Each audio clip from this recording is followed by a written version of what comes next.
자, 오늘 7월 10일의 의미. 성경의 7월 10일이 어떠한 날로 이루어졌는가? 우리가 지난 시간에 7월 10일은 바로 대속죄일이었다. 우리가 함께 살펴보았죠. 대속죄일이었다. 이제 오늘 두 가지를 더 살펴보는데요. 자, 7월 10일의 의미, 오늘 두 번째로 살펴보는데 희년이죠. 희년. 두 번째로 7월 10일은 희년. 그래서 히브리어로 이 희년은 요벨이라 그래요. 히브리어로 요벨.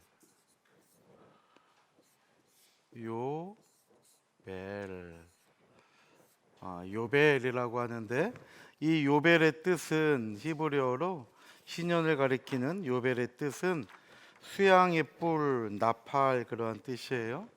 그래서 수양의 뿔로 나팔을 만들어서 불었잖아요. 그래서 수양의 뿔이라는 의미를 가지고 있지만, 이것을 통해서 나팔을 만들어 불었기 때문에 나팔이라는 뜻까지 이렇게 확장되게 되는 거죠. 그래서 희년, 원래 그 희년의 뜻은 수양의 뿔, 나팔. 그래서 희년은 나팔을 불면서 시작이 된다는 것을 알 수가 있어요. 50년째가 되는 해죠. 희년은 50년째가 되는 해인데, 50년째가 되는 해에 속죄일로부터 시작이 돼요. 속죄일.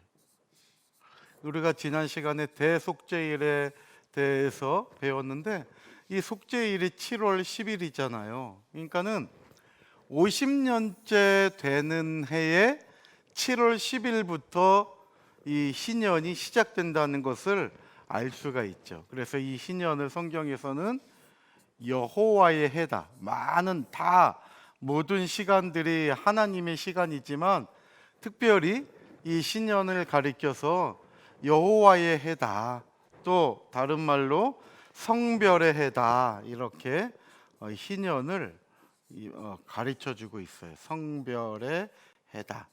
그래서 이것이 레위기 25장 8절로 15절까지 말씀 보면 바로 이 희년은 여호와의 해고 그날은 또 성별의 해다라는 것을 알 수가 있어요. 우리 다 같이 구약 성경 레위기 25장 8절부터 한번 읽어볼게요. 오늘 본문 말씀이기도 한데요. 자, 레위기 25장 8절부터 우리 다 같이 함께 읽어보겠습니다.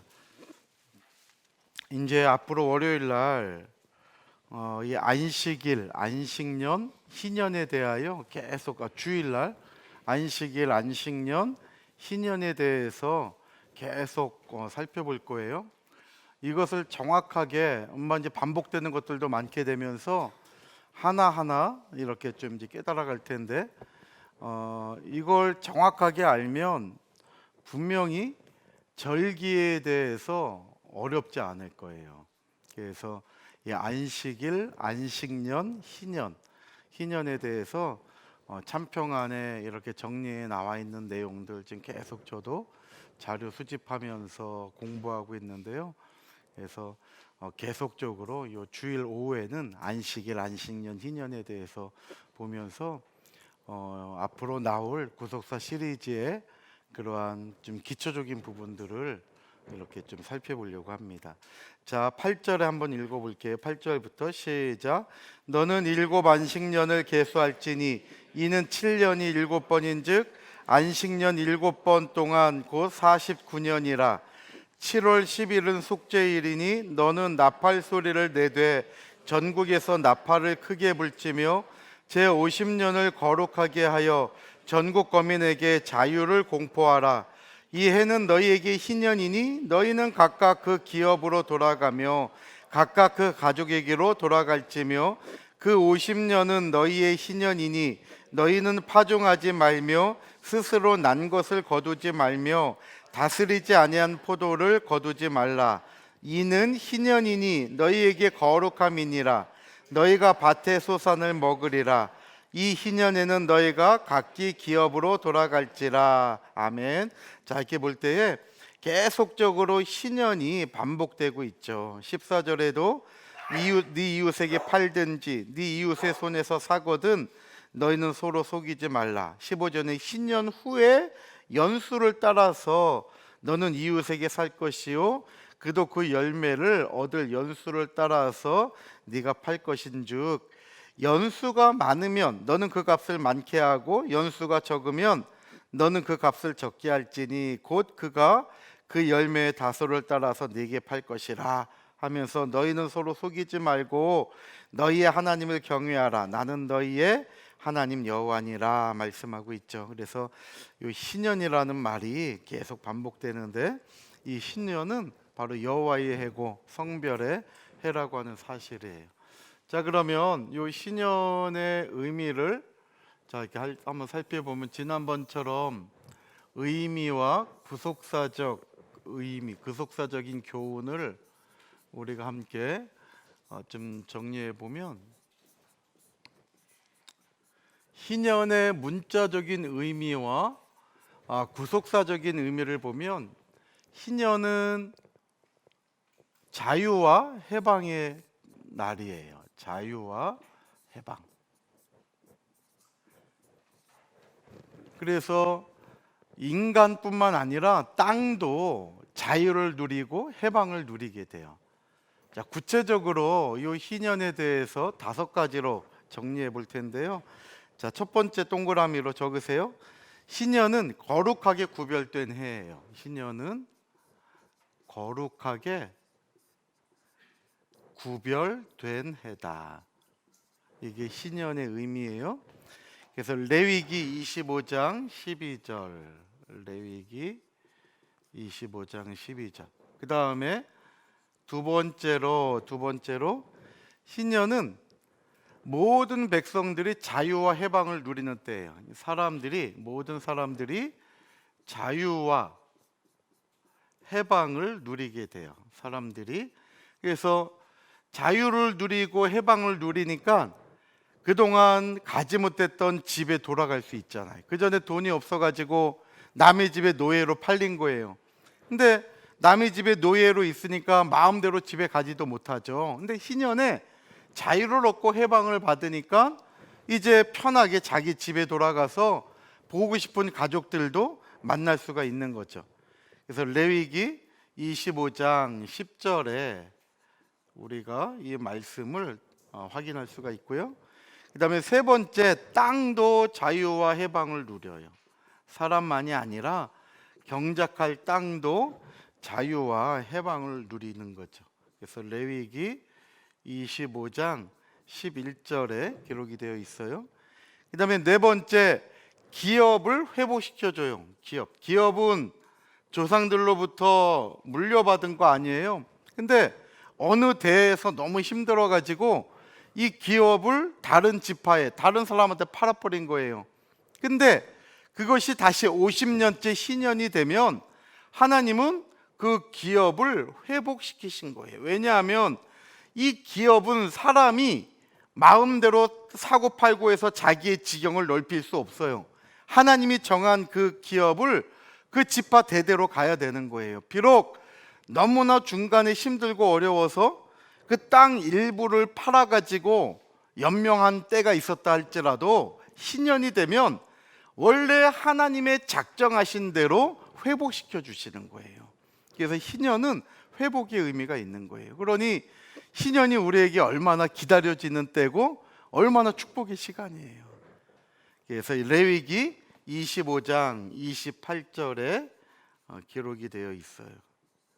그 다음에 마지막 5번째로 이 희년은 노예에게도 종들에게도 자유와 해방을 주는 거죠.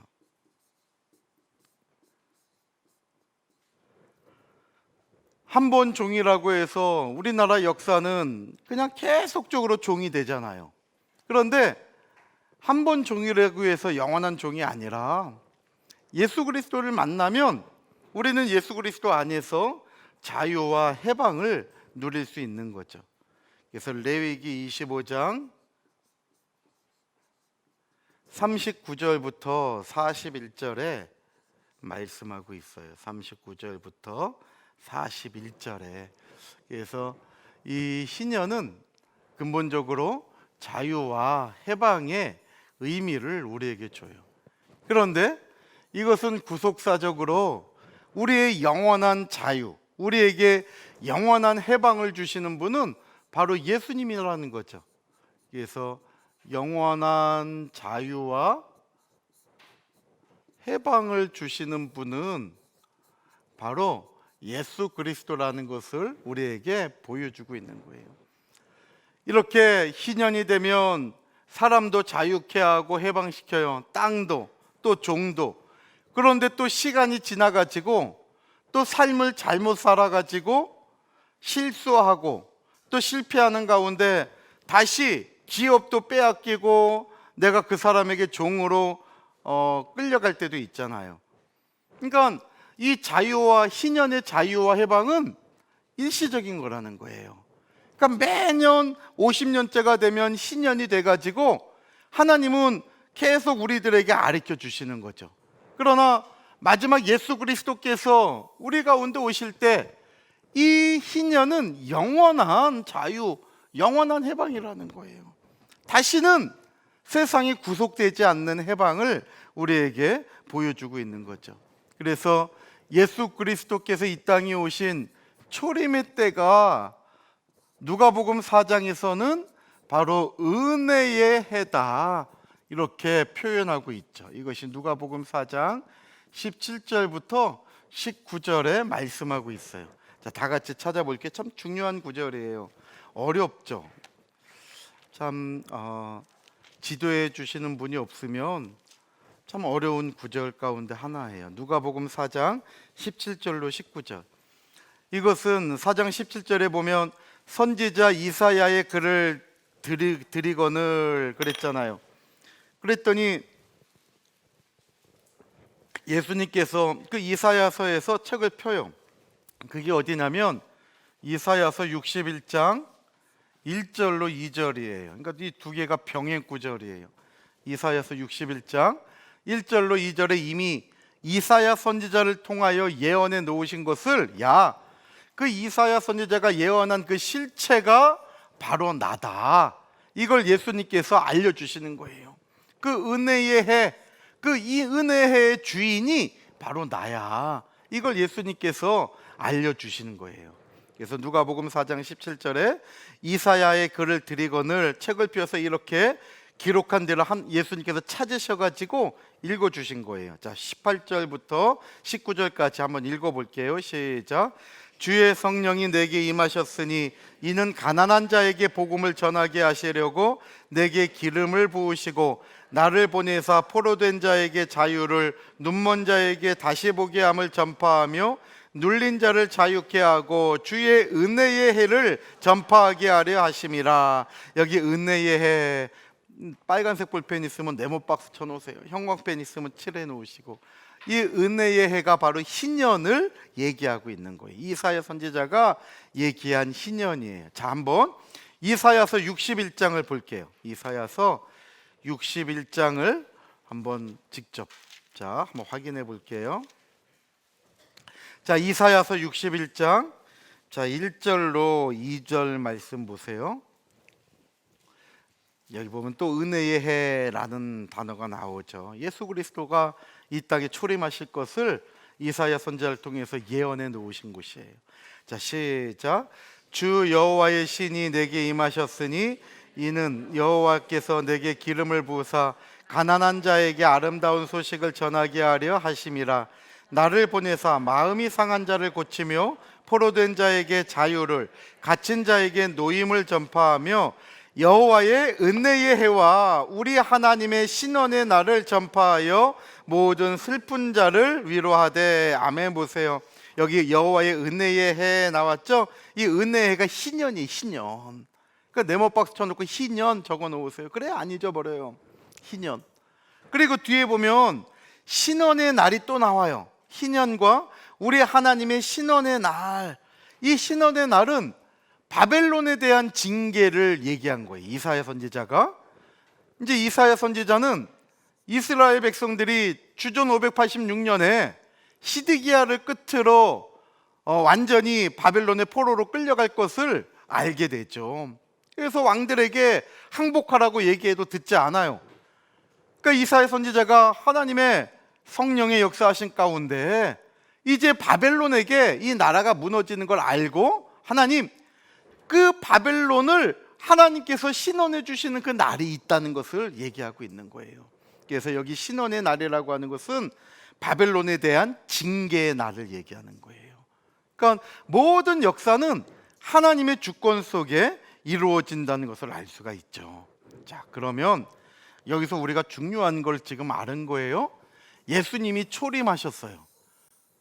누가복음 4장 17절 보니까 예수님께서 야, 너희가 잘 아는 선지자 이사야가 쓴 글을 나에게 갖고 와. 주님께서 그 가운데 많은 두루마리 가운데 이사야서 61장 1절로 2절에 있는 말씀을 찾아가지고 읽으시는 거예요. 야, 봐라, 은혜의 해에 바로 메시아가 온다고 하지 않았느냐. 지금 내가 왔으니까 이때가 바로 이사야 선지자가 예언한 은혜의 해라는 거예요. 그러면서 지금 은혜의 해가 아까 얘기했지 희년이라 그랬잖아요. 그러니까 예수님은 야, 지금이 희년이야, 지금이 은혜의 해야, 이걸 얘기하고 있는 거예요. 그런데 놀랍게도 이 희년은 아까 얘기했지만 대속죄일로부터 시작이 된다 그랬잖아요. 50년째 되는 해인데 대속죄일로부터 시작이 돼요. 그러면 이스라엘 백성들은 주전 1445년 7월 10일에 첫 번째 대속죄일을 모세가 내려오는 그날 첫 번째 대속죄일이 시작이 돼요. 그럼 이때가 첫날 첫 해라고 생각을 한다면 주전 1445년이 첫 해라고 생각하고 이때부터 예수님께서 오신 주후죠. 예수님이 오실 때는 주후잖아요. 그러니까 AD 주후 26년까지 AD 26년까지의 역사를 유대력으로 쭉 계산하면 놀랍게도 이때가 희년 30번째 희년이에요. 희년을 30번째 맞이하는 희년이 30번째 맞이하는 희년. 주전 1445년부터 태양력이 아니라 유대력, 유대인들이 쓰는 유대력을 계산하면 AD 26년은 30번째 맞이하는 희년이 돼요. 참평한지에 예전에 이걸 다 계산해 갖고 실어 놓은 적이 있어요. AD 26년에. 그런데 이때가 언제냐면 30번째 희년인데 놀랍게 이때는 예수님의 나이가 몇 살이에요? 30세. 공생애를 시작할 때. 그러니까 예수님의 나이 30세가 공교롭게도 희년 30년째를 맞이해요. 그래서 예수님은 지금이 바로 은혜의 해다. 이사야 선지자가 예언한 그 은혜의 희년이 바로 지금이야. 지금 예수님께서 말씀하고 있으면서 지금이 너희 유대인들에게 참 희년이라는 것을 예수님께서 가르쳐 주신 거예요. 그래서 우리가 두 번째 7월 10일은 이와 같이 희년인데 이 희년은 구약 때는 자유와 해방의 의미를 가지고 있지만 이것은 구속사적으로 볼 때 앞으로 저와 여러분들이 이 죄 많은 세상 가운데 질병에 짓눌리죠, 물질에 짓눌리죠, 여러 가지 짓눌려 살아가는데 마지막 이 희년의 때는 영원한 자유와 해방이에요. 다시는 죄악이 암덩어리가 그 어떤 질병이 나를 짓누리지 못하는 거예요. 그러한 영원한 희년의 때가 있다는 것을 우리에게 보여주고 있다는 거죠. 그래서 7월 10일은 두 번째로 희년이 시작되는 해라는 것을 알 수가 있어요. 자, 그 다음에 세 번째. 자, 7월 10일은 어떠한 날이냐? 신년을 선포한 날에 이어서 7월 10일은 모세의 얼굴에 광채가 난 날이에요.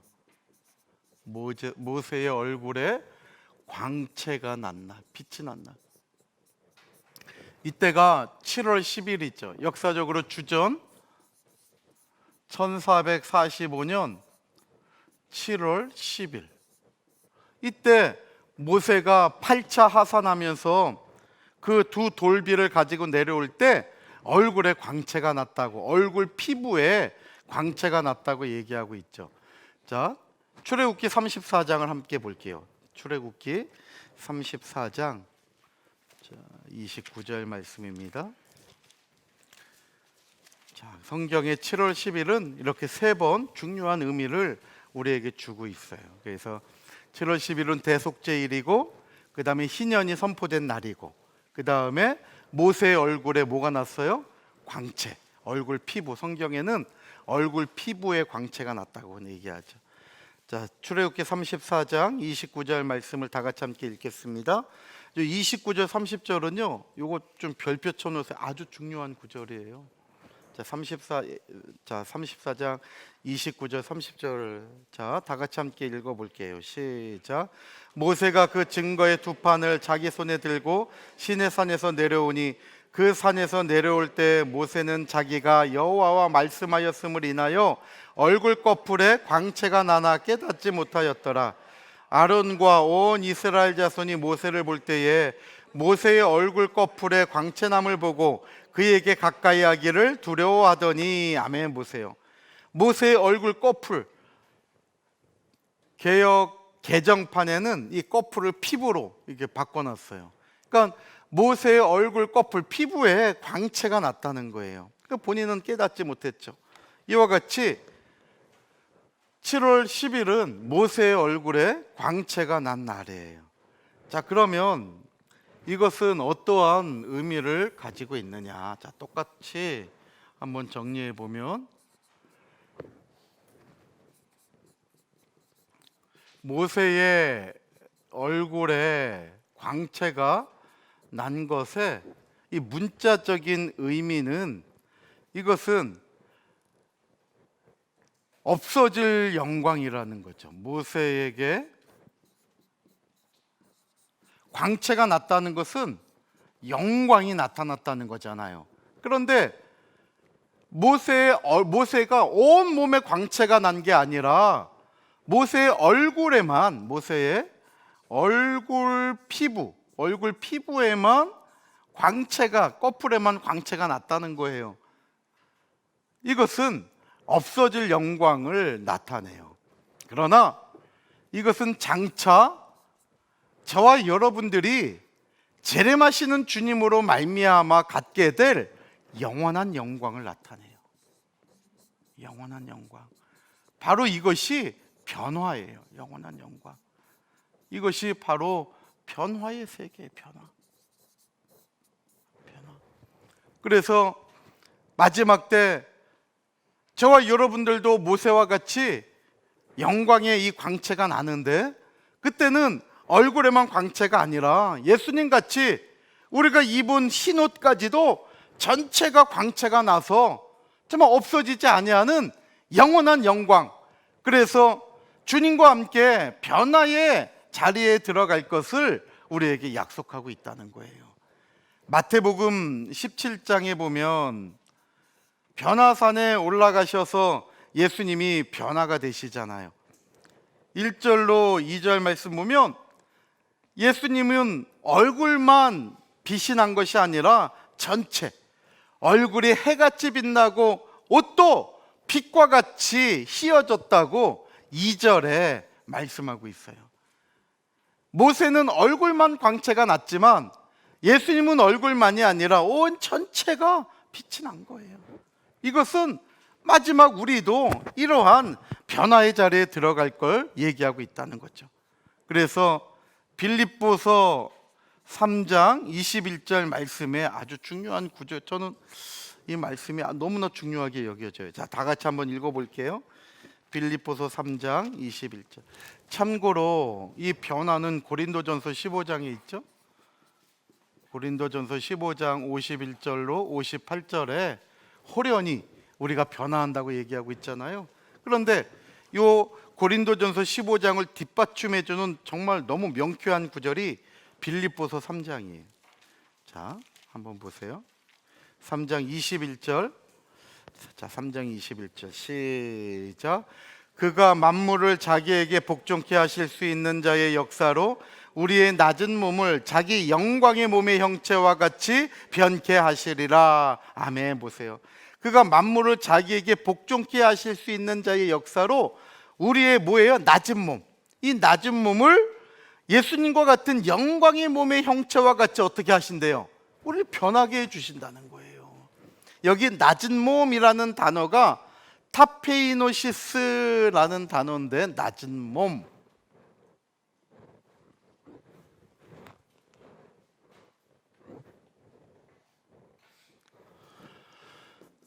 타페이노시스라는 단어인데요, 낮은 몸. 타페이노시스라는 단어인데, 이 낮은 몸, 이건 비천한 그 뜻이에요. 타페이노시스, 비천한, 부끄러운, 비천한, 또 부끄러운. 예수님을 만나기 전에, 회개하기 전에 우리의 모습은요 다 비천해요. 다 부끄러워요. 왜? 죄가 있으니까. 이 죄 때문에, 이 죄가 우리를 부끄럽게 만들고, 이 죄가 우리를 사망으로 끌고 가면서 우리를 비천하게 만드는 거죠. 근데 예수 그리스도께서 이렇게 비천하고 부끄러운 우리의 몸을 영광의 몸의 형체와 같이 변하게 하신다고 말씀하고 있잖아요. 이 영광의 몸, 이것이 바로 영원한 영광, 우리를 변화시켜 주시는 것을 얘기하고 있는 거예요. 그러니까 이 빌립보서 3장 21절 말씀이 너무나 구속사적으로 중요한 말씀이 돼요. 그래서 저와 여러분들이 예수님 만나기 전에는 너무나도 비천하고 부끄럽고 연약한 가운데 있지만, 그러한 모습이라 할지라도, 남들이 알아주지 않고 정말 남들이 핍박한다 할지라도 예수 그리스도를 만나서 우리가 영원한 영광에 들어간다면 우리의 비천하고 부끄러운 것들은 다 사라져버리고, 왜? 예수님께서 책임져 주셨으니까요. 그리고 우리는 아버지와 같은 영광의 몸으로 변화되는 역사가 있다는 것을 믿으시기를 바랍니다. 그래서 이와 같이 7월 10일은 모세의 얼굴에도 광채가 난 날이라는 것을 알 수가 있어요. 자, 그럼 이제 결론을 맺을게요. 이 세 가지를 하나로 정리해 보려고 합니다. 자,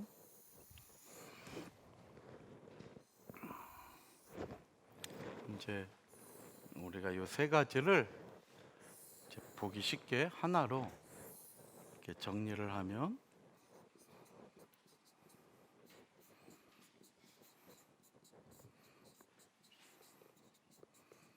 자, 첫 번째 대속죄일 7월 10일은 성경에 세 가지 의미가 있다 그랬어요. 첫 번째 대속죄일이 7월 10일이고, 두 번째로 희년이 선포된 날도 7월 10일이에요. 그 희년도 50년째 되는 해지만 대속죄일부터 시작돼. 1월 1일부터 시작되는 게 아니라 7월 1일부터 7월 1일 날도 나팔을 불잖아요. 그때 시작되는 것이 아니라 7월 10일에 나팔 불 때 이 희년도 시작이 돼요. 그 다음에 세 번째, 모세의 얼굴에 광채가 났어요. 7월 10일에. 이러한 일들이 있어요. 자, 그러면 대속죄일은 우리가 살펴본 것처럼, 대속죄일은 하나님께서 우리의 죄를 속죄해 주시는 의미가 있다 그랬죠. 우리의 죄를 사해 주시는 거예요. 그러나 이 대속죄일은 매년 7월 10일이 되면 죄를 사해야 돼요. 다시 말씀드리면 일시적인 속죄예요. 일시적인 속죄. 레위기 23장 27절로 28절, 또 민수기에도 9장 27절인가? 네, 29장 7절. 29장 7절에 기록되어 있죠. 대속죄일은 일시적인 속죄예요. 그러나 구속사적으로 이것은 예수 그리스도로 말미암아 영원한 속죄를 이루실 것을 예표한 사건이라는 거죠. 그래서 우리는 영원한 대제사장 되시는 예수님으로 말미암아 영원한 속죄를 가져요. 인간 대제사장은 일시적인 속죄밖에 못하지만 영원한 대제사장 되시는 예수님은 완전한 속죄를 이루는 거죠. 영원한 속죄, 또 완전한 속죄를 이루게 돼요. 이것이 히브리서 9장 11절부터 14절에 말씀하고 있죠. 히브리서 9장 11절로 14절. 그래서 대속죄일은 말 그대로 우리에게 속죄 사역이 있다는 것을 말씀하고 있는 거죠. 그렇다면 신년은 아까 얘기했죠. 우리에게 자유와 해방을 주는 날이에요. 그런데 이것도 마찬가지로 일시적인 자유와 해방이에요. 그래서 매년 50년이 될 때마다 이 자유와 해방을 누리게 되는 거죠. 레위기 25장 8절로 13절에 이 자유와 해방을 우리에게 말씀하고 있죠. 이것은 신년의 주인이 되시는 분은 바로 예수 그리스도라는 것을 우리에게 말씀해요. 그래서 아까 이사야 선지자의 예언을 통해서 예수님이 오신 그때가 은혜의 해다, 신년이다 하면서 예수님의 공생의 30년째인 AD 26년이 바로 예수님의 30세인데, AD 26년은 예수님의 30세인데 30번째 맞이하는 신년의 때라는 것을 알 수가 있다는 거예요. 그래서 우리는 예수님으로 말미암아 일시적인 자유와 해방이 아니라 영원한 자유와 해방을 누리게 된다는 것을 말씀하고 있는 거예요. 영원한 자유와 해방을 누려. 그리고 모세의 얼굴에 광채가 났는데 이것은 아까도 얘기했지만 없어질 영광이라 그랬죠. 없어질 영광. 일시적인 영광이 되죠. 일시적인 영광.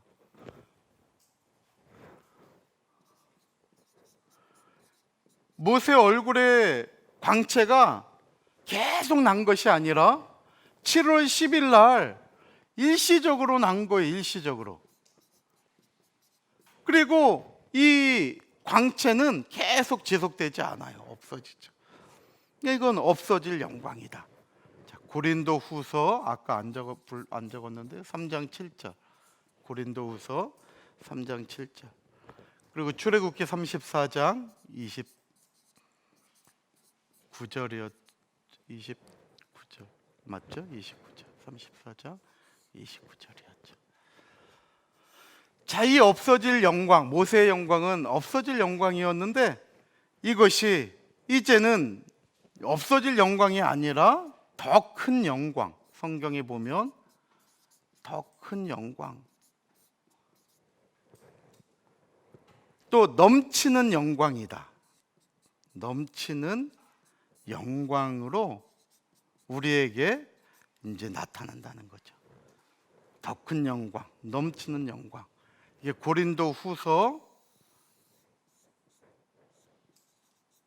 3장 아까 7절이었잖아요. 모세의 그 영광은 일시적인 게 8절부터 11절에 보면 넘치는 영광, 영원한 영광을 얘기하고 있어요. 이것은 아까 말씀드린 대로 우리의 변화를 얘기하고 있는 거죠. 변화. 우리에게도 이제 변화되는 거예요. 아까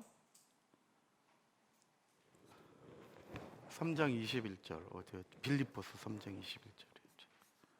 빌립보서 3장 21절.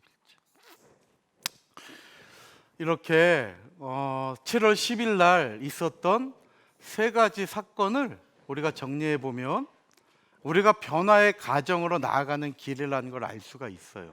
그래서 우리가 정말 영원한 생명을 갖기 위해서는 먼저 속죄 사역이 있어야 돼요. 그러면 죄로부터 해방받은 사람은 자유와 해방의 역사를 누리게 되는 거죠. 그리고 그 사람은 영광의 자리에 들어가게 되는 거예요. 이것은 표면적인 사건이라는 거죠. 이면적인 사건으로 볼 때에 우리의 죄가 사해지는 것은 예수 그리스도의 십자가 공로로 말미암아 영원한 속죄 사역을 얘기하고, 그 예수님의 속죄 사역으로 말미암아 우리는 완전한 자유, 영원한 자유와 해방을 누려서 이제 아버지의 마지막 때가 될 때에 변화의 복을 받는 존재들이 될 수 있다는 것을 얘기하고 있는 거예요. 그래서 7월 10일 날 성경에 있는 이 세 가지 이 날들이 다 각각의 날들이 아니라 이렇게 하나님의 구속의 완성을 보여주는 놀라운 사건들이 7월 10일 속에 숨겨져 있었다는 것을 알 수가 있어요.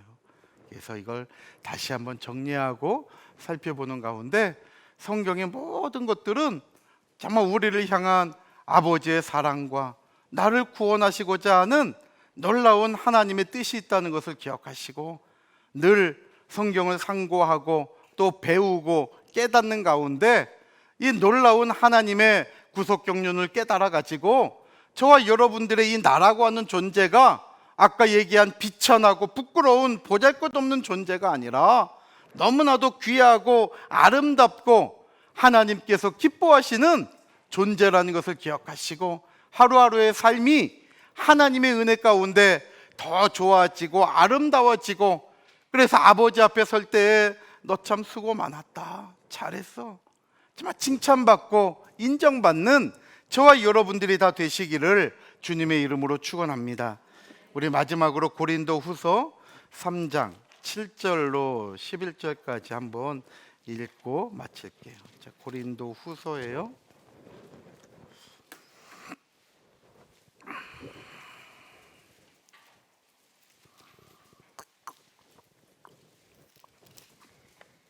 고린도후서 3장 7절부터 11절. 자, 시작. 돌에 써서 새긴 죽게 하는 의문의 직분도 영광이 있어 이스라엘 자손들이 모세의 얼굴에 없어질 영광을 인하여 그 얼굴을 주목하지 못하였거든. 자, 여기 보세요. 여기 보면 모세의 얼굴의 영광을 무슨 영광이라 그랬어요? 없어질 영광이라는 거. 없어질 영광, 영원한 게 아니라는 거예요. 일시적인 거. 그런데 8절에 하물며 영의 직분, 이것이 더욱 영광이 있지 않겠느냐. 더 큰 영광이라는 거죠. 9절에 정죄의 직분도 영광이 있은즉, 이 정죄의 직분, 이거 다 세상의 직분들을 얘기하는 거예요. 그러나 우리가 교회에서 행하는 이 의의 직분, 이것은 영광이 더욱 넘친대요. 더 큰 영광이라는 거죠. 10절에 영광되었던 것이 더 큰 영광을 인하여 이에 영광될 것이 없으나 없어질 것도 영광으로 말미암았는데 길이 있을 것은 더욱 영광 가운데 있지 않겠느냐. 그러니까 이 세상 것들은 아무리 크고, 한 장관 자리 얼마나 영광입니까? 정말 저는 생각해 보면 참 이해가 안 가요. 그분들 그렇게 다 털리고 부끄러움이 다 드러나고 해도 얼마나 떳떳한지. 그 거짓말이면 모르겠는데 뭐 드러나도 그냥 뭐 밀고 나가더니 또 결국은 해요. 그러니까 곽선희 목사님이 통합 측의 굉장한 어르신이죠. 이분은 유일하게 대형교회 이름난 목사 가운데 총회장을 안 한 분이에요. 그러니까 주변에서 왜 총회장 안 하시냐고 다 이렇게 해도 그냥 가만히만 계시라고. 그러면 우리가 이렇게 다 일해 줄 테니까는 목사님은 그냥 이름만 걸어 놓으라고. 그래도 굳이 안 한다 그랬대요. 근데 나중에 어떤 자리에서 이분이 얘기하시는데, 그렇게 그 자리에 올라가려고 하는 사람들은 어리석다고. 그 과정 가운데 보면 우리가 살면서 실수하지 않은 게 어디 있냐고. 가려질 뿐이지 남들이 몰라서 그런 거지. 정말 우리가 하나님 아버지 앞에 회개하지 않고 살아갈 수 있는 사람이 누가 있냐? 나도 마찬가지라는 거예요. 곽선희 목사님은 과속 주행자로 유명해요. 그러니까 이분은 목회의 스트레스를 고속도로에서 엄청 밟아가지고 딱지 끊으면서 딱지를 두려워하지 않고 그냥 그 쾌속 질주하면서 속이 뻥 뚫리시나 봐요. 그러니까는 뭐 전 세계의 아우토반은 안 가본 데가 없대요. 가면은 이제 일정이 있잖아요. 집회 일정. 그러면 일정 가운데 쉬는 시간 있잖아요. 그러면 그 목사님한테 부탁을 한대요. 이 교회에서 제일 좋은 차를 가지고 있는 분한테 차 한 번만 빌려달라고. 그래가지고 그 차 타고 가가지고 그냥 막 달린데 엄청난 속도로 주행을, 운전을 그렇게 또 잘하신대요. 그렇게 막 주행하고 나고 또 집회에 많은 은혜를 끼치고 이분은 이제 한국으로 돌아오시면 나중에 미국에 어마어마한 딱지가 그분한테는 막 간대요. 이게 이제 이게 많은 이제 회담으로 이렇게 몇몇 분들한테 뭐 우스갯소리로 이렇게 해요. 그런데 이분이 그랬다는 거예요. 다 털면 다 나오는데 그 올라가는 과정 속에 여러 가지 내가 하나님께 회개했지만 이 사람들은 하나님께 회개한 것은 중요치 않다는 거예요. 자기가 아는 허점. 그래서 막 말을 만들어내서 맞는 것도 있고 틀린 것도 있고 그러한 가운데 자기의 허물이 드러나면 성도들의 관계가 어색해진다는 거예요. 그렇기 때문에 내가 만약에 올라가면, 왜냐하면 경선해 갖고 투표하니까 상대방에서 분명히 자기에 대해서 알고 있는 그 안 좋은 것들을 우리 교회 성도들한테 다 뿌린다는 거예요. 그래서 나는 안 한다. 여태까지 안 하신 분이에요. 어쩌면 그게 지혜로울 수도 있죠.